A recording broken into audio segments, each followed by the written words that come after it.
তো বন্ধুরা ভিডিওটা স্কিপ না করে ফুল ভিডিও দেখতে থাকেন। তো আসসালামু আলাইকুম গাইস, আশা করি সবাই ভালো আছেন আর আমিও ভালো আছি। এই যে দেখেন, ওরে বাবারে কুকুরে কুকুরে নাড়াই বাজাইছে একটা কেক নিয়ে।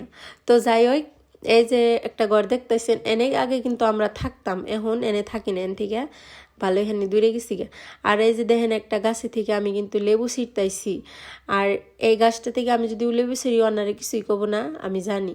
আর লেবু ছিঁড়া হয়ে গেছে, তারপরে গেতাইছি আমরা পার্কে। আর পার্কে যাওয়ার একটাই উদ্দেশ্য কি, যে অল্প মনটা ভালো লাগবো। সারাদিন রুমে বসে থাকে আর কি, হুইয়া থাকে কি হবো। পরে এই দেখেন আমার বেটি এত পরিমাণ খুশি হয়েছে কি আর কমু। আর ও সারাদিনই রুমের মধ্যে নিয়ে থাকি না, তার জন্য আর কি ভাবলাম যে অল্প ঘুরা হিয়া মনটা ভাল লাগবে। আর এই দেখেন কত সুন্দর সুন্দর ফুল। ফুল বস্তুটা দেখলেও যাবা ভালো লাগে, শুইলেও কিন্তু অমনি ভালো লাগে আর কি। মনে যেতই দুঃখ থাকে কি, অল্প যদি ঘোরাঘুরি করা হয় মনটা একদম ফ্রেশ হয়ে যায়।